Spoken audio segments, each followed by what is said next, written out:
So while there is no empirical evidence, no evidence of any kind that these instruments contribute to campus or public safety, there is a ton of evidence that giving people access to higher education contributes to the well-being of communities and to public safety.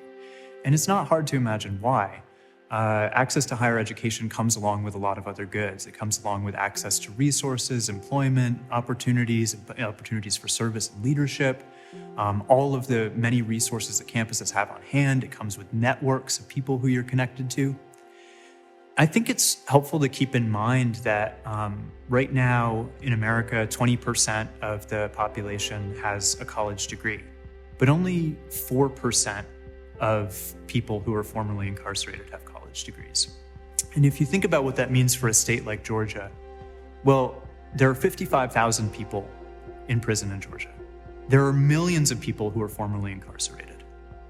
And so what that means is those millions of people are facing barriers to access to something that improves the health, safety, and well-being of themselves, of their families, of their children, and of their communities.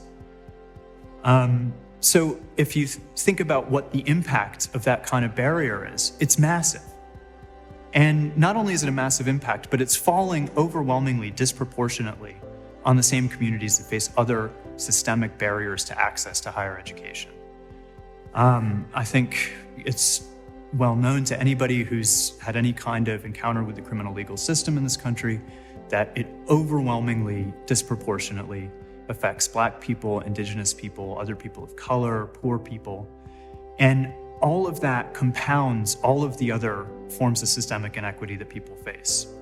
What a lot of the studies showed, the same studies that showed that these instruments are not at all effective in producing or contributing to campus safety, is that they were effective at exacerbating racial discrimination and racial inequity.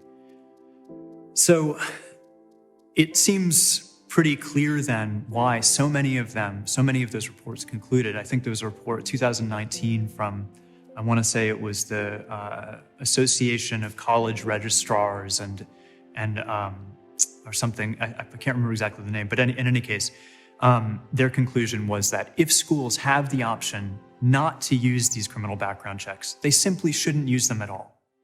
And we think that's the best way forward for all of these reasons. And I just want to say that, in the nearly a decade that I've been teaching in prison, I have met so many extraordinary people. I've met so many people who are incredibly talented and smart and creative and funny and wonderful and want to do something positive in their lives, in their communities. And people who could easily be doctors or lawyers or judges or whatever else. And it sort of baffles me when I think, why on earth would we want to deprive any of these individuals of this opportunity? And that goes to a deeper question about why universities are doing this at all. Why do universities take it upon themselves to add to all of the punishments and barriers that people already face?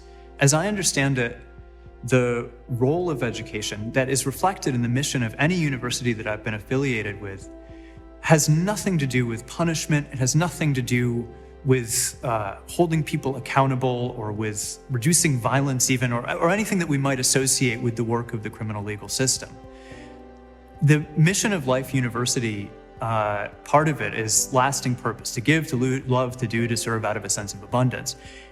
That has not a thing to do with preventing. In fact, it's the opposite. It's totally the opposite with preventing somebody from having access to the many abundant goods that we are already sharing and that we all can draw on and work with together.